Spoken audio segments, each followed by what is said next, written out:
Yes. Amjambo tena kwenu nyote wandugu wapendwa, watazamaji na wasikilizaji wa Kwetu TV. Nyote kwa ujumla mnaoendelea kuwa nasi ndani ya taarifa zetu za kila siku na kila wakati mkiwa mbali na karibu. Tunawasalimia, salamu zetu ziwafikie wale ambao wako Marekani, Ulaya na Afrika. Na tunawatakia tena mchana mwema wa leo mercredi le 3 Desembre 2025. Na tunawakaribisha kwa mara nyingine ndani ya habari zetu za mchana wa leo. Tumewaletea habari mbichi kuhusu hali ya usalama mashariki mwa nchi ya Kongo pamoja na taarifa za mapigano kuambia kinachoendelea kwenye uwanja wa vita. Muda huu tutawapeleka moja kwa moja ndani ya province ya Sud Kivu, maeneo ya Kamanyola, Plaine de la Ruzizi. Mapigano ni makali kati ya vikosi vya wazalendo FARDC na jeshi la Burundi wanaopigana na wasi wa M23. Mapigano yanasikika pande za Kamanyola mpaka kwenye mpaka wa Rwanda na Kongo. Wako na kimbia, yani wakimbizi wako naelekea ndani ya nchi ya Rwanda. Tumewaletea taarifa mbalimbali tena tofauti. Unayoifuata kama kawaida ni Kwetu TV, channel inayokuletea taarifa za kweli tena zenye kuaminika. Tunawaomba kusubscribe, yani kujiabone, comment na mulike, musambazi habari hizi kwa walio wengi. Muendelee kujiunga nasi na shene yetu ya WhatsApp ili kukuwa napata habari zetu zote kwa wakati. Namna ya kujiunga nasi ni kutuandikia kwenye namba hiyo au guse kwenye titre. Ukichagusa kwenye titre utapata linki yetu hapo mu description, ujiunge nasi, utakuwa unapata habari zetu zote kwa wakati. Habari mbichi za mchana wa leo tutazianzia kwenye shamba la vita ndani ya Sud Kivu, maeneo ya Plaine de la Ruzizi na Kamanyola. Hapa Kamanyola vikosi vya wazalendo na jeshi la Burundi pamoja na FARDC wanaendelea kusonga mbele baada ya kupigana maeneo ya Katogota tangu asubuhi mapema. Muda huu tunapoongea Kamanyola njo kwenye mapigano yanafika. Vikosi vya FARDC na wazalendo na jeshi la Burundi wanaendelea kushambulia M23 hapa Kamanyola, Plaine de la Ruzizi. Maeneo haya yote na mpaka hapa kwenye mpaka wa Rwanda na Kongo ni kivumbi na jasho. Moto njo wenye uko na onekana pale. Wakaji kutoka Kamanyola wako na kimbia wakielekea Nyangezi, wengine wako na vuka wakielekea Rwanda.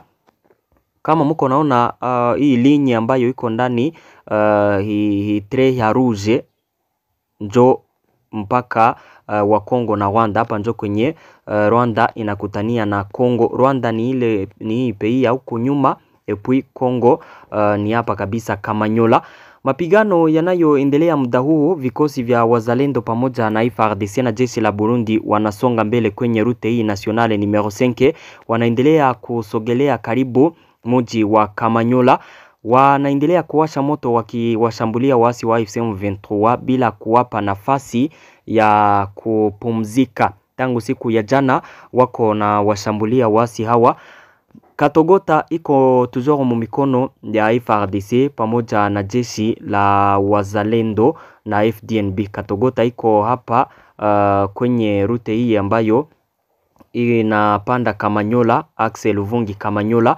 Katogota, habari zilisambaa ya kwamba ndio hii kabisa Katogota. Mko naiona kabisa ndio hii njo Katogota. Mnaona kwamba ni mwingine kabambi. Mwingine huyu ambao mko naona hapa uko mu mikono ya FARDC, tofauti na habari ambazo zilianza sabake no M23 ilisha tosha tena wazalendo na FDNB ndani ya Katogota. Hapana, wanaendelea kusonga mbele kuelekea Kamanyola. Hapa Kamanyola njo kwenye vita vinajikonsentre kwa sasa. Mashambulizi ya FARDC na wazalendo yanaendelea kufika maeneo haya ya Kamanyola, huku Plaine ya Ruzizi nawaambia kwenye mpaka wa Kongo na Rwanda ni kivumbi na jasho, ni moto ambao unaendelea kuwaka hapo. Upande mwingine mapigano yanaripotiwa maeneo ya Kaziba centre njo kwenye mapigano yako muda huu. Kaziba centre iko wapi? Mkiona Luvungi ndio hii hapa. Kaziba centre iko mu maeneo haya. Ukitoka Lubarika nyuma utafika Kaziba centre kabisa, iko quelque part ici. Nadhani najua ya kwamba iko hapa, nitaipata. Iko maeneo haya ya nyuma na Luberika. Ukitoka Luberika hapa Kaziba centre iko maeneo ya hapa kabisa. Haionekane ila iko haya maeneo ya Haut Plateau okay, njoo hapa Kaziba centre, njoo hii hapa Kaziba. Sasa mapigano iko aye hapa Kaziba. FARDC iko na shambulia AFC M23 hapa ili iwatoshe hapa. AFC M23 nayo iko na shambulia hapa Kaziba, pale kwenye FARDC inakaa na iko Nyangezi. Tunaendana 5 kwa 5. Nyangezi kuna installe silaha nzito za AFC M23 ziko na shambulia huku maeneo ya Kaziba, wanashambulia milima ya Ngomo. Nadhani kwamba mnapajua kabisa, wanao jua maeneo haya wako na shambulia maeneo ya Ngomo, ila mashambulizi hayo mpaka kwa sasa hayajaacha kabisa FARDC kuatake Kaziba. AFC M23 iko na bombarde kutoka Nyangezi na bombarde maeneo haya yenye FARDC iko ndani karibu na Kaziba ili isimamishe FARDC isiingie Kaziba, ila hakuna kabisa kinachoacha ama kuna kitu ambacho mabombe hayo yako nafanya. FARDC na wazalendo wanaendelea kuatake Kaziba, wanaitaka waikamate epui macho wote yageukie Kamanyola na maeneo haya ya nyuma walisha watosha ndani wasi wa AFC M23. Na Lubarika nako mapigano yanaendelea kukua makali. Mnakumbuka kwamba waasi wa AFC M23 walitoka Kaziba hapa wakashuka Lubarika ili kuwapiganisha wazalendo. Lubarika ndiyo hii hapa, ni kwenye maeneo yanayoelekea Luvunge. Mkiona mkitoka Lubarika hapa kelke kilometre ni kufika Luvungi, kwenye kuko base militaire ya FARDC na vikosi vya Burundi. Hapa AFC M23 ilipata tangu jioni ya jana ili itante progression ya kuelekea Luvungi, mpaka muda huu walikuwa bloke hapa, hawakuweza kuvuka eneo hii ya Lubarika. Wangali na pigania hapa Mulubarika, wasi wa AFC M23 ngambo ya misitu njo kwenye wako wakipigana na FARDC na wazalendo na jeshi la Burundi. Na AFC M23 inaendelea kabisa kusimamishwa pale isiingie ndani ya maeneo haya ya Luberika, hivyo kupata nafasi ya kusonga mbele maeneo ya Nyangezi kama plito ya Luvungi. Kama mnavyoona kabisa, yani kama niko na wafasilia vizuri, tuko naendana 5 kwa 5. Lubarika hapa ukirudia nyuma ni Kaziba centre, ndio hii. Maeneo haya yote yako ndani vita ambavyo vinaendelea hapa. Vikiisha tu AFC M23 ikazidiwa nguvu hapa. AFC M23 plutôt FARDC inakamata Kaziba na inawaripuse hapa Luberika. Vita vitashuka alafua Kamanyola. Sijui ya kwamba mko naendana nami 5 kwa 5. Kwenye route nationale numero 5 axe Luvungi Kamanyola, vikosi vya FARDC vinaendelea kusonga mbele kuanzia Katogota ndio hii hapa wanasonga mbele kuelekea Kamanyola. Hawa hapa njoo wenyewe wako na shambulia Moplene de la Ruzizi, maeneo haya ya nyuma ya Kamanyola kumpaka wa Rwanda na Kongo. Wengine wenyewe wako napigana ni kuanzia maeneo haya ya Luberika ambayo yako mugoshe ukitoka Luvungi ili kushuka maeneo haya ya Plaine de la Ruzizi tuzoro wakielekea Kamanyola. Mko naona ya kwamba fro ambayo iko kule kabisa FARDC ikafanikiwa tu kuwafukuza wasi wa AFC M23 Kaziba na Lubarika huko mamisitu, kushuka ni direct Kamanyola. Kamanyola inahitajika kabisa na vikosi vya FARDC. Kamanyola FARDC na wazalendo pamoja na jeshi la Burundi wanaitaka. Hiyo ndiyo hali halisi kwa sasa ndani ya vita vinavyoendelea ndani ya Sud Kivu. Vikosi vya wazalendo FARDC na jeshi la Burundi vinaendelea kusonga mbele vikiukaribia mji wa Kamanyola.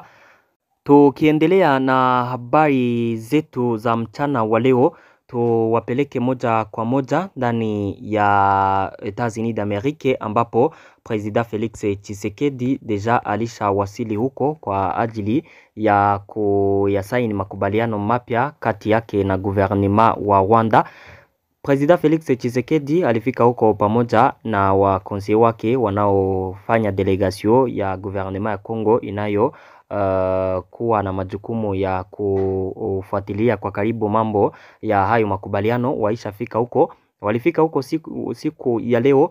Ndani ya makubaliano hayo ambayo yatasainiwa kesho, kuna tarajiwa president wa Burundi yule Ndayishimiye, kuna tarajiwa huko yule Joao Lorenzo president wa Angola, kuna tarajiwa huko president wa Kenya yule William Ruto na president wa Rwanda Paul Kagame. Hao wote wako na elekea kule kwa ajili ya kuyasaini makubaliano hayo mapya, na tayari president Felix Tshisekedi yeye alishafika huko ndani ya Etats-Unis d'Amerique.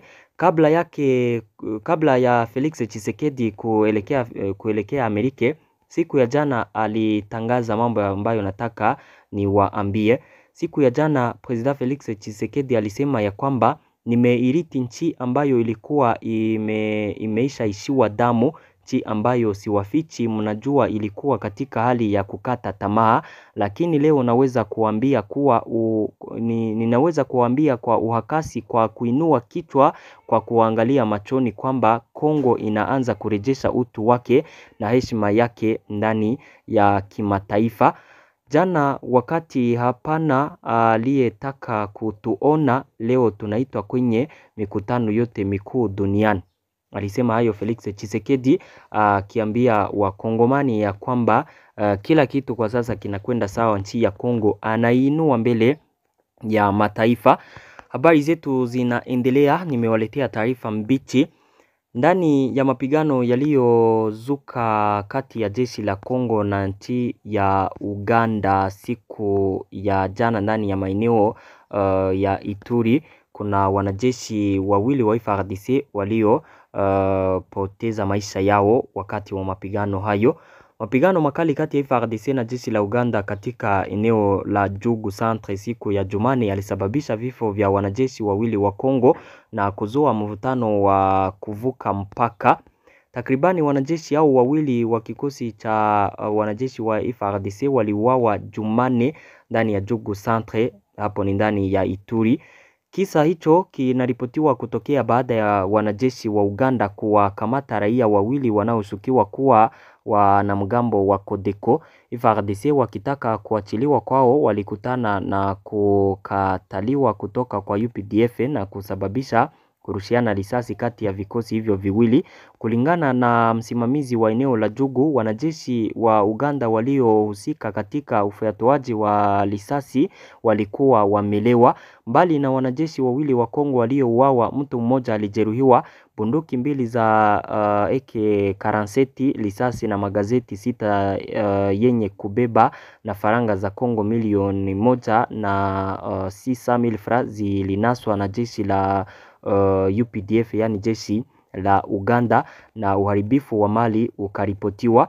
Uchunguzi umeanzishwa ili kubaini uwajibikaji na kuwaadhibu waliohusika na tukio hilo. Katika taarifa iliyotolewa jioni, jeshi la Kongo limewahakikishia wananchi kuwa hali ya utulivu imerejea na kuwataka raia waendelee na shughuli zao kama kawaida. Hili ni tukio la kwanza la aina yake kati ya FARDC na UPDF, majeshi mawili ambayo kwa kawaida yanadumisha uhusiano mzuri wa kiutendaji katika eneo hilo. Nadhani ya kwamba hapo kabisa mumeelewa. Kwa wengi ambao walikuwa na niambia no singali na waambia taarifa huko Jugu ni vipi.